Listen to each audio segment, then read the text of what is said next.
El título para esta palabra o para este pensamiento, que no es muy extenso, son 3 puntos los que me anotaba esta mañana y que Dios me ministraba a través de estos 3 puntos. Dios hablaba a mi vida primeramente. Es poco es demasiado. Poco es demasiado. Para Dios, poco es demasiado. Fíjense lo que dice Jueces capítulo 7, versículo 2. Jueces capítulo 7, versículo 2.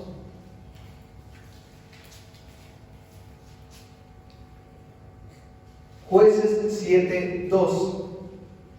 El texto dice: y Jehová dijo a Gedeón: el pueblo que está contigo es mucho para que yo entregue a los madianitas en su mano. No sea que se alabe Israel contra mí diciendo: mi mano me ha salvado. Repetimos el texto. Jueces, capítulo 7, versículo 2. Jueces se encuentra entre Josué y Primera de Samuel. Ahí en el Nuevo Testamento. Es el 7º libro de la Biblia, si la cuenta no me falla, para los que están buscando. Jueces, capítulo 7, versículo 2. Y Jehová dijo a Gedeón: el pueblo que está contigo es mucho para que yo entregue a los madianitas en su mano. No sea que se alabe Israel contra mí diciendo: mi mano me ha salvado. Y leamos el versículo 7 también, que es un complemento a este versículo. Entonces Jehová dijo a Gedeón: con estos 300 hombres que lamieron el agua, os salvaré, y entregaré a los madianitas en tus manos. Y váyase toda la demás gente, cada uno a su lugar. Amén, a la palabra de Dios. Pueden tomar sus asientos. Recordaba este texto, un texto que particularmente nunca había compartido, que no que yo recuerde, después del capítulo 7. Es muy interesante la historia de Gedeón, muy linda la historia de Gedeón. De seguro muchos de los que están aquí la conocen, la habrán leído. Aquel hombre al cual estaba medio escondido, como el resto del pueblo, con miedo, subyugado por los madianitas, que no solamente los tenían, digamos, con miedo, sino que aparte les quemaban, ¿sí?, toda la obra de sus manos a Israel, para que Israel no pueda prosperar, ¿sí? Quemaban los plantíos del pueblo hebreo. Un enemigo poderoso en batalla, poderoso y aparte dañino, ¿sí?, que subyugaba a las naciones. Israel estaba entre esas naciones subyugadas. Un hombre común y corriente que está escondido prácticamente, un agricultor, un hombre de campo, no más que eso. Y Dios se presenta el ángel, ¿no? Y es tan característica el llamamiento que Dios hace a Gedeón, porque Gedeón tiene miedo, Gedeón está prácticamente escondido, Gedeón prácticamente está ahí ocultándose por miedo a una llegada inminente de los madianitas, y Dios le dice: Jehová está contigo, varón esforzado y valiente. Y hasta Gedeón mismo se sorprende de ese nombre que le da Dios. Y cuestiona: si Jehová está con nosotros, ¿por qué nos vino todo este gran mal? Eso habla Jueces capítulo 6. Pero Dios va a ir tratando con la vida de Gedeón. Gedeón va a tener valor, va a tomar coraje y va a destruir el altar de Baal, ¿sí? Por eso se le dice el otro nombre que le pusieron a Gedeón. ¿Cuál fue? Jerobaal, ¿no? Porque contiende con el altar de Baal. Baal era un dios pagano, ¿sí?, con forma de animal, ¿sí?, al cual era un toro, la representación de Baal. Y lo que hace Gedeón, va de noche y destruye el altar de Baal. Es como si nosotros fuéramos de noche y atacáramos o vandalizáramos, ¿no?, alguna de estas altares, por decir alguna cosa, del Gauchito Gil o de la Virgen o cual. Entonces, para el mismo pueblo, para su pueblo, un pueblo que estaba sufriendo una contradicción, porque era el pueblo de Israel, el pueblo que había servido al Dios verdadero, el Dios que no se representaba a través de imágenes, ¿no? El pueblo que Dios había librado de la tierra de Egipto. Hace poco el hermano Ismael compartió el discurso de Josué. Josué estaba por morir y le dijo: decidme ustedes a quién van a servir, pero yo en mi casa serviremos a Jehová. Y ellos dijeron: nosotros vamos a servir a Jehová. Hicieron voto, ¿no? Leímos eso. Pero ¿cómo comienza el libro de Jueces? Que todo ese grupo de ancianos murieron. Y hay un versículo puntual que dice: y se levantó una nueva generación que no conocía a Jehová. Entonces el voto, en ese traspaso generacional, no tenemos detalle de qué pasó, pero se perdieron los principios, ¿sí?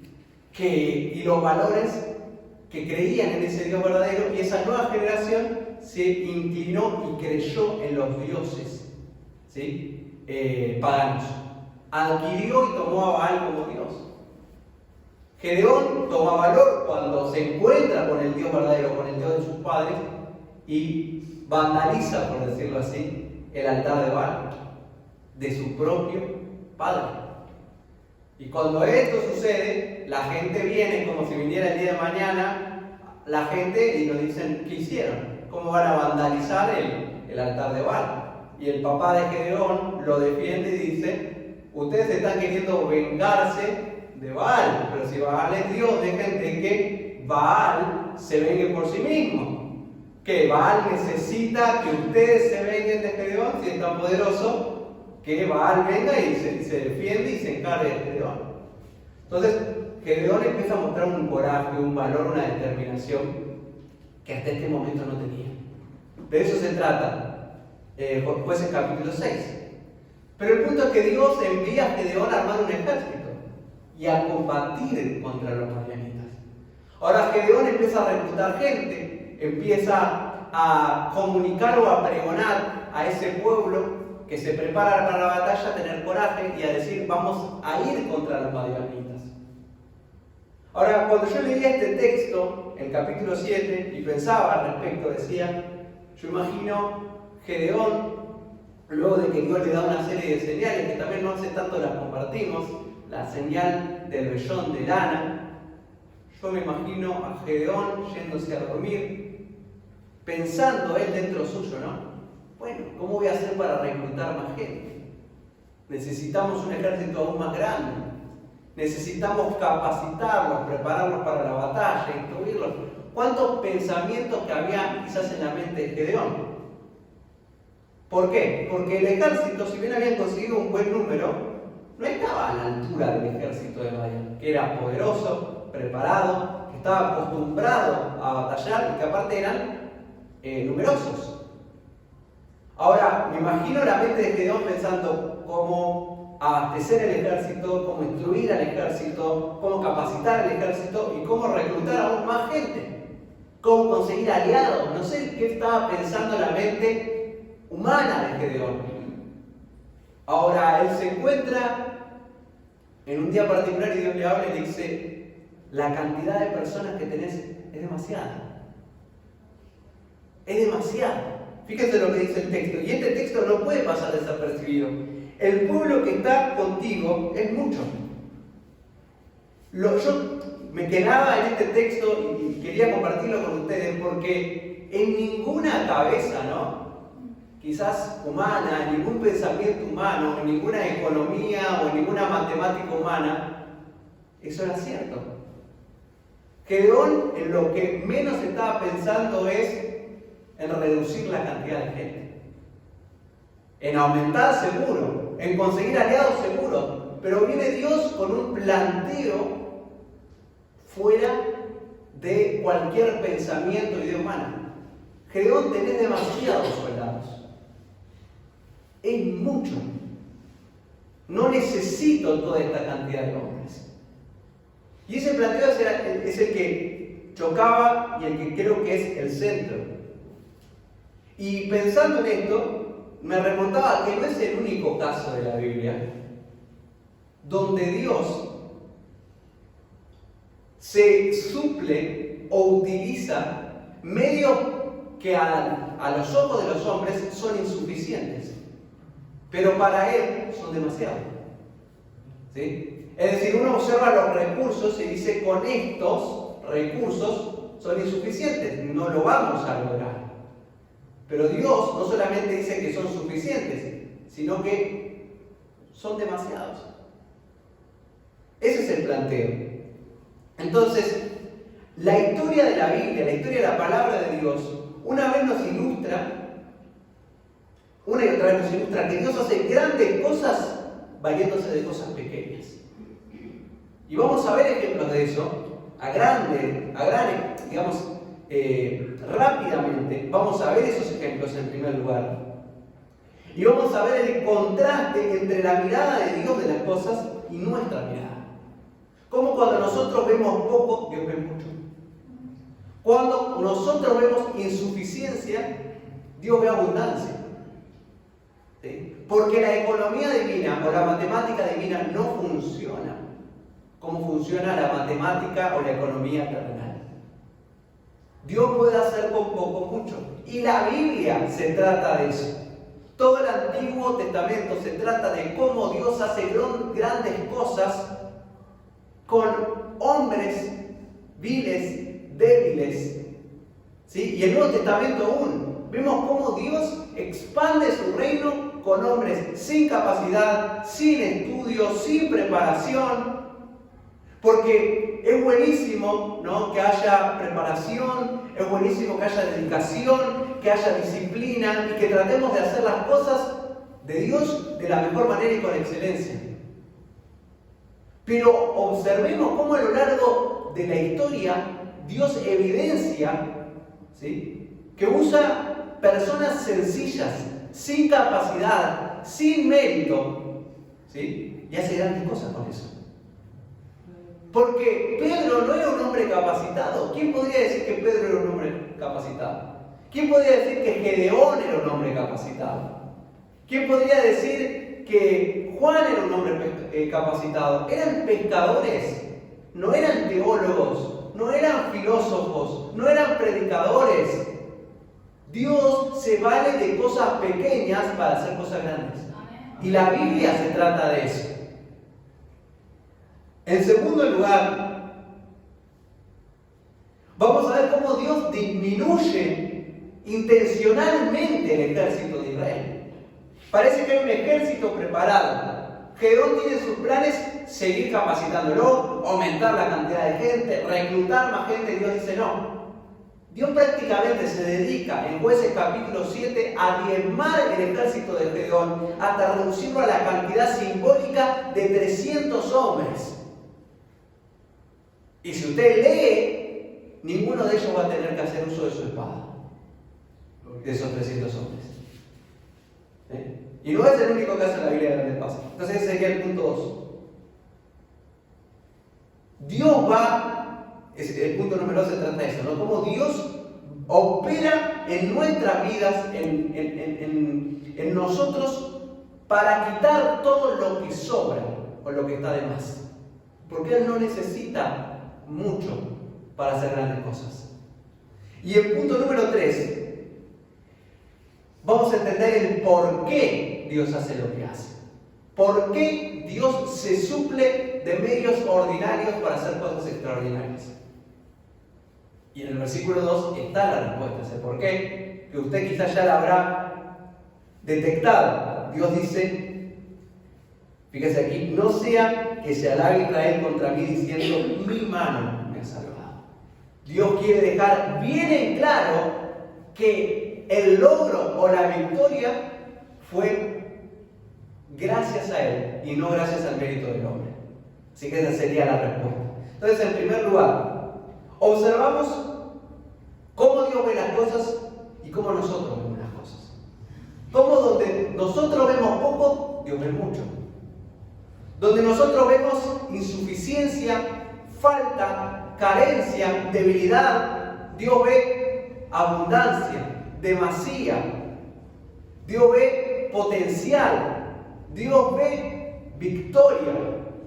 ¿Sí? Como les decía, Como seres humanos tenemos la incapacidad de ver lo que Dios puede hacer con nuestra escasez de recursos. Leamos Éxodo capítulo 4, versículo 1 al 2. Vamos a ir rápido. Después si usted quiere profundizar en estos textos, pero me acordaba algunos o dos casos puntuales de la Biblia. Entonces Moisés, llamamiento de Moisés, respondió diciendo: he aquí que ellos no me creerán. ¿De quién habla? Del pueblo de Israel. Yo voy a ir y me voy a presentar como el libertador de ellos y lo voy a sacar de la tierra de Egipto. Ellos no me creerán, ni oirán mi voz, porque dirán: no te ha parecido Jehová. Moisés duda, dice: ¿cómo? ¿Cómo me voy a presentar a un pueblo? Recordemos que Moisés creció entre los egipcios, luego huyó como un criminal que asesinó a un hombre. De un día para el otro aparece y le tiene que decir a un pueblo que Dios lo mandó a librarlos de la mano de los egipcios, de Faraón, y aparte le tiene que decir de que Dios lo va a hacer con poder y que Dios se le apareció a través de una zarza. No me van a creer, dice Moisés. Fíjense lo que le dice Dios: ¿qué es eso que tienes en tu mano? Y él respondió: una vara. Ahora, cuando uno lee este texto, Moisés tenía una vara, nada más. ¿Qué se puede hacer, pensaba yo, con una vara? ¿Qué se puede hacer con una vara? La vara sirve para movilizarse. Es lo que hoy en día sería un bastón. Y era lo que usaban los pastores para apacentar a las ovejas, para dirigirlas en el camino hacia el rebaño, para que no se vayan del camino. Pero Moisés tenía más una función, digamos, de sostén, ¿sí? de fortaleza física en su peregrinación por el desierto, por decirlo de modo. Ahora Dios le dice: ¿qué es lo que tienes en tu mano? Porque Dios ve en la vara de Moisés un medio para realizar sus milagros. Es solo una vara, pero para Dios es suficiente. Fíjense, me anotaba otro texto, versículo 10 de Éxodo 4. Entonces dijo Moisés a Jehová: ay Señor, nunca he sido hombre de fácil palabra, ni antes ni desde que tú hablas a tu siervo, porque soy tardo en el habla y torpe de lengua. Moisés veía que él no tenía la capacidad, que él no tenía elocuencia, que él no tenía fortaleza. Él veía la escasez de recursos que representaba su persona. No era un libertador. Fíjense lo que dice la respuesta de Dios. Y Jehová le respondió: ¿quién dio la boca al hombre? ¿O quién hizo al mudo y al sordo y al que ve y al ciego? ¿No soy yo Jehová? Ahora pues ve y yo estaré con tu boca y te enseñaré lo que hayas de hablar. Como diciendo: yo inventé la boca, no puedo poner yo palabra en tu boca. No soy yo el que diseña y sustenta todas las cosas, y vos me estás diciendo a mí que hice todas las cosas, que te creé, que te puse la boca, que no vas a poder hablar de Faraón. Entonces, a veces los planteamientos que presentamos ante Dios no tienen sentido. No tiene sentido. Le estamos diciendo al Creador del mundo, aquel que sustenta todas las cosas, que nosotros no tenemos recursos. Cuando Él es el dueño de absolutamente todo. Él puede poner palabras en nuestra boca, puede poner inteligencia, sabiduría, proveer de todos los recursos. Es como presentarnos ante un multimillonario y decirle: no puedo hacer esto que me estás pidiendo porque no tengo dinero. Como si el dinero fuera un problema para esa persona. Te va a decir: tomá, hacelo. Dios es mucho más grande que cualquier hombre en esta tierra. Y Él nos puede dar todo lo necesario para que su obra se lleve a cabo. Fíjense Éxodo 14, 13 al 17.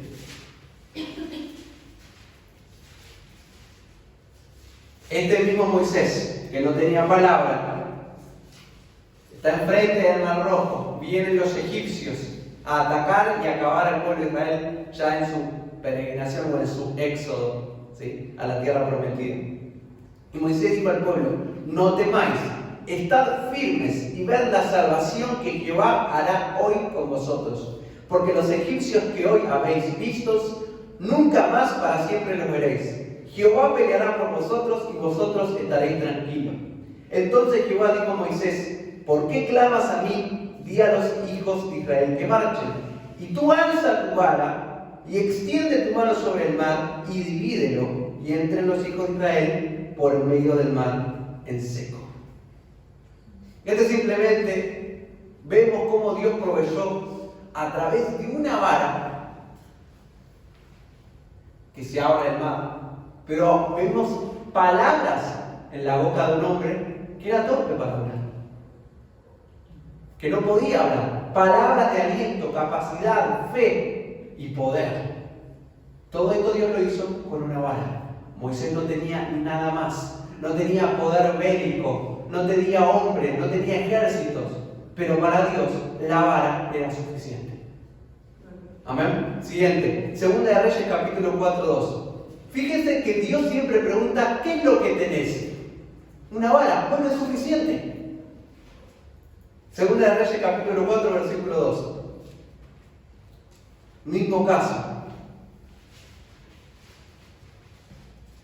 En este caso es el profeta el que va a hablar de parte de Dios. ¿Qué profeta? El profeta de Eliseo. ¿A quién? A una viuda.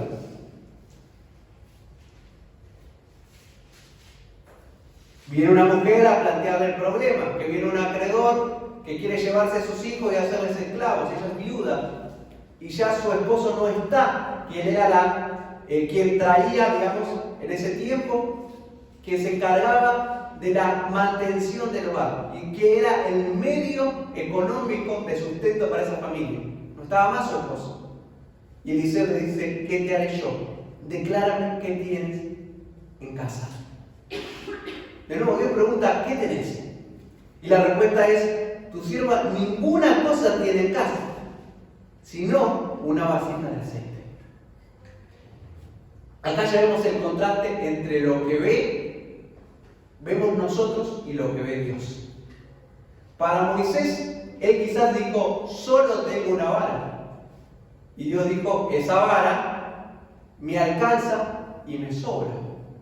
Y acá esta mujer dice: no tengo nada. Ah, no, tengo una cosa, que es justamente una vasija de aceite. Es lo único que tengo. Para esta mujer era poco, para Dios era suficiente. Pero Dios pregunta: ¿qué tenés? Porque algo siempre hay. Ese algo puede ser poco, puede ser insuficiente, pero de ese algo que es poco y que nosotros naturalmente vemos como algo carente, como algo incompleto, como algo escaso, Dios va a hacer la obra, Dios va a hacer el milagro, Dios va a hacer una cosa grande y poderosa. Los que no lo conocen al texto pueden anotárselo, ver cómo es el desenlace de esta historia. Todos sabemos de que Dios va a multiplicar ese aceite para que sirva de tal manera para que esta mujer pueda saldar su deuda y para que le sobre para vivir ella y su hijo. Porque Dios con poco puede hacer mucho. Siguiente caso. Mateo 14, 16 al 17. También lo conocen este texto, es muy conocido.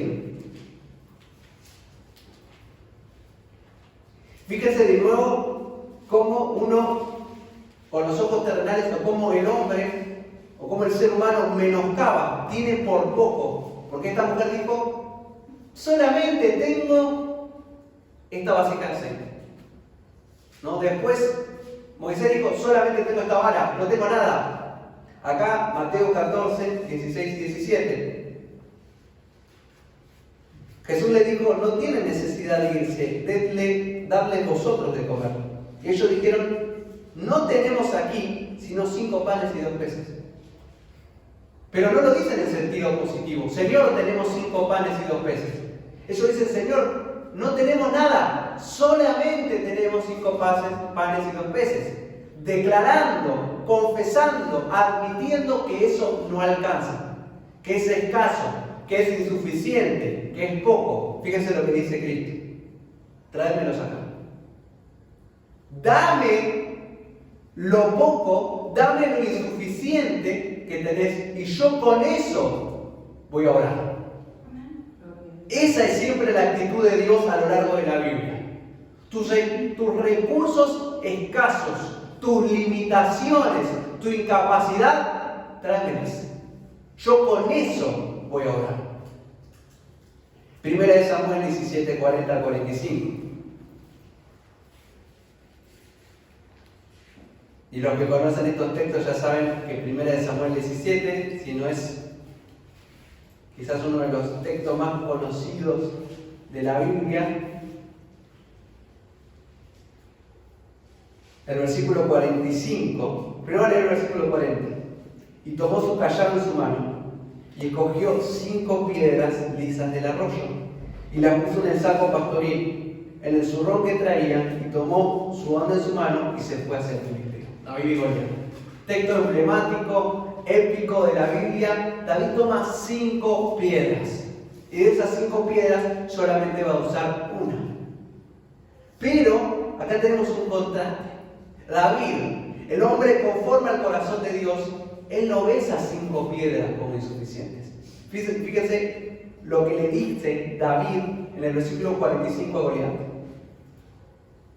Entonces dijo David al filisteo: tú vienes a mí con espada, lanza y jabalina, mas yo vengo a ti en el nombre de Jehová de los ejércitos, el Dios de los escuadrones de Israel, a quien tú has provocado. Jehová te entregará hoy en mi mano, y yo te venceré y te cortaré la cabeza. Y daré hoy los cuerpos de los filisteos a las aves del cielo y a las bestias de la tierra, y toda la tierra sabrá que hay Dios en Israel. Es el primer caso de lo que vimos, donde David no ve que lo que tiene es poco. David es capaz de observar que lo que tiene sobra para que Dios haga la obra. Él no ve 5 piedras. Él ve la victoria porque tiene la visión espiritual. Jeremías capítulo 1 versículo 4.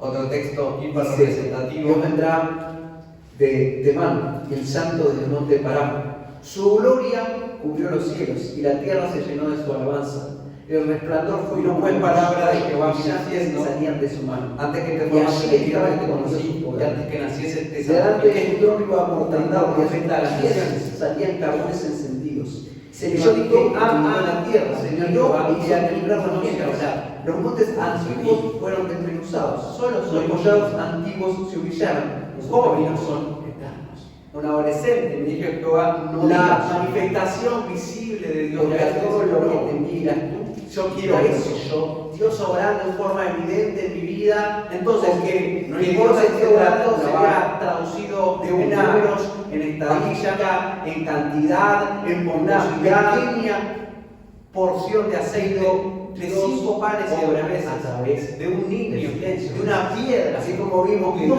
lo obra de forma visible, de forma poco es demasiado, y esa es la mayor parte del tiempo. Dios cuando quiere hacer de forma silenciosa. Entonces, me miro a mí mismo de Dios, quiero que se mire no se trata tanto de que observen, que seamos exitosos a los ojos de lo necesario. La admisión de no tener lo necesario es el primer paso.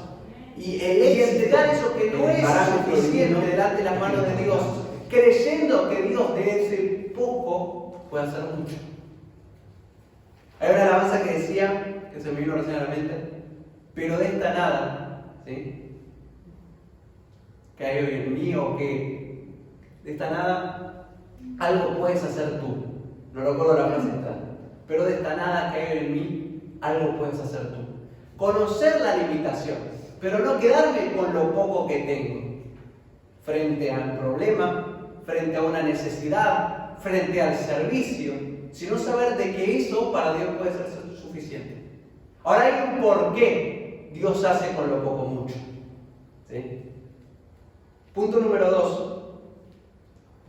era Dios disminuye intencionalmente el ejército de Israel. Acá estamos viendo el caso contrario. Lo que vimos hasta ahora es cómo en la Biblia Dios se suple de medios ordinarios, de medios escasos para hacer cosas grandes. ¿Sí? Ahora en el caso de Gedeón había recursos. Para Dios esos recursos eran demasiados y los va a disminuir. Para llevar lo mucho a lo poco. Lo mucho a lo mínimo y indispensable. Entonces, acá vemos otro carácter en la economía divina. Cuando uno tiene poco, Dios usa lo poco. Pero cuando uno tiene mucho, Dios no usa lo mucho. Lo reduce a poco para usarlo. Porque había un ejército y Dios va a hacer una serie de desafíos, ¿sí? Donde le dice, por ejemplo, fíjate cómo toman el agua. Los que se llevan el agua a la boca y los que sin usar las manos toman directamente. Y los que hacen esto se quedan afuera. Y los que hacen lo otro se quedan en el ejército. A los demás los mandás a la casa. Después puedes leer el texto y es así. ¿Y cuántos terminan quedando? 300 hombres. Entonces Dios reduce, disminuye el ejército de Israel. Eso habla a nosotros. Porque está el grupo de personas o el perfil de personas que son conscientes que tienen poco. Son conscientes que tienen poco. Esa persona tiene que decir, bueno, Señor, te entrego lo poco y haz tu obra. Pero después está el grupo de personas, no sé en qué grupo está usted, que siente que tiene lo necesario. Y Dios con esa persona lo que va a decir es, no. Cuando tenemos un sentido de autosuficiencia, Dios va a trabajar en nosotros para reducir nuestro orgullo, nuestra suficiencia a lo mínimo. Y que quede claro que Él no se nutre de nuestra capacidad, sino de su poder. ¿Cuál es el ejemplo más notorio de esto? Pedro. San Mateo 26, 33 al 35. Fíjense cómo hablaba Pedro. Pedro, el famoso discípulo que niega a Jesús, dice estas palabras. Respondiendo Pedro le dijo, aunque todos se escandalicen de ti, yo nunca me escandalizaré. Jesús le dijo, de cierto te digo que esta noche antes que el gallo cante, me negarás 3 veces. Pedro le dijo, aunque me sea necesario morir contigo, no te negaré. Y todos los discípulos dijeron lo mismo. Pedro se creía valiente, capaz. Yo no tengo miedo, Señor. Yo puedo, yo te voy a defender, no me voy a escandalizar más de ti. Y Jesús lo que veía ahí no era un potencial o un capital, veía un impedimento para usar la vida de Pedro.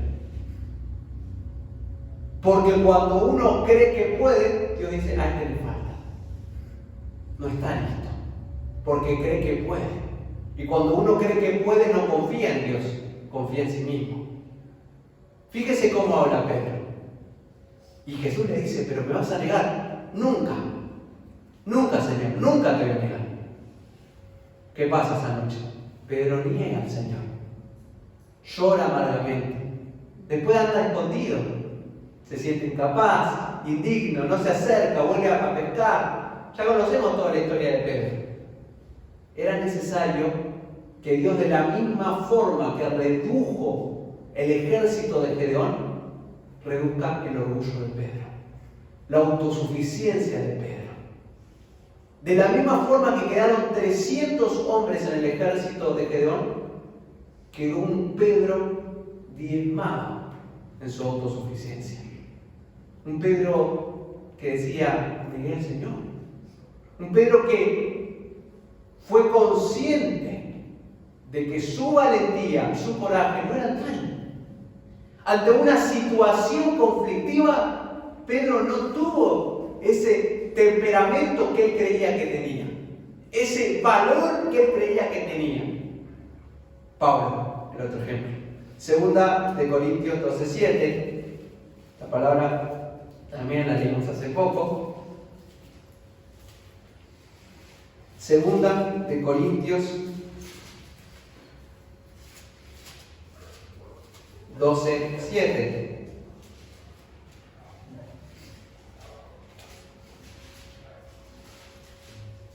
Y para que la grandeza de las revelaciones no me exaltase desmedidamente, me fue dado un aguijón en carne, un mensajero de Satanás que me abofeté para que no me enaltezca sobremanera.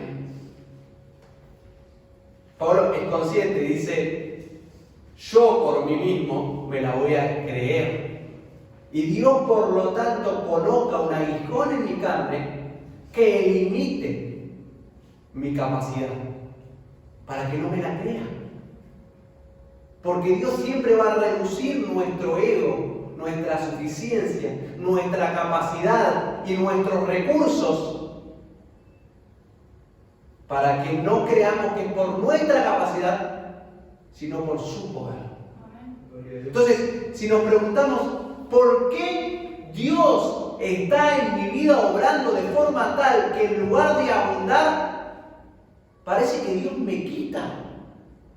Dios cierra la puerta, reduce los recursos. ¿Usted piensa que fue agradable para Gedeón observar cómo Dios le reducía el ejército? Cómo Dios decía, mandalo a su casa, mandalo a su casa. Y Gedeón iba contando por dentro y veía cada vez menos hombres. Pero en esa reducción de recursos es donde Dios le estaba enseñando a Gedeón que no era su fuerza, que no era su ejército, que no era su planificación, era el poder de Dios obrando. Entonces, ¿cuántas veces Dios está trabajando en nuestras vidas? Reduciendo nuestros recursos, cerrando las puertas, achicando el ejército. En esos casos Dios está tratando con nuestro orgullo, con nuestra autosuficiencia. Porque si las cosas salen bien, cuando nosotros observamos que tenemos todo a nuestro alcance para que salgan bien, ¿qué va a pasar? Vamos a decir, bueno, lo logramos. ¿Gracias a qué? Gracias a nosotros mismos. Fíjese lo que dice el texto y con eso vamos al punto 3. Dios le es bien en claro a Gedeón, le dice por qué hace lo que hace, y eso es lo que me preguntaba en el texto y porque me frenaba en el texto en el día de hoy. Si yo le doy la victoria con todo este ejército, el pueblo va a decir, nosotros derrotamos a los madianitas. Nosotros, fíjese lo que dice, mi mano me ha salvado. No fue Dios, fui yo. Fue nuestro ejército. Nosotros, nuestro valor, nuestra valentía, nuestro coraje. Ahora, con 300 hombres, ¿quién va a decir nosotros? Sin levantar una espada, ¿quién va a decir nosotros? Cuando nosotros confiamos en nuestro conocimiento, en nuestro intelecto, en nuestra capacidad, en nuestro dinero, en nuestros recursos, muy por dentro decimos, yo lo logré. Entonces Dios muchas veces tiene que reducir lo que tenemos, nuestro orgullo, nuestra capacidad, y Dios obra, y eso no es agradable, pero para que no quede posibilidad de que creamos que fuimos nosotros. En este texto en particular, Dios deja en evidencia el por qué hace lo que hace. ¿Sí? Cuando los medios materiales y naturales son suficientes a nuestros ojos, sentimos autosuficiencia y confianza en nosotros mismos. Como iglesia, como personas, como padres, como esposos, en cada área de nuestras vidas, cuando lo logramos, porque parecía que está todo a nuestro alcance, no alabamos a Dios. Terminamos esta palabra con 1 Corintios 1:26. 1 Corintios 1:26.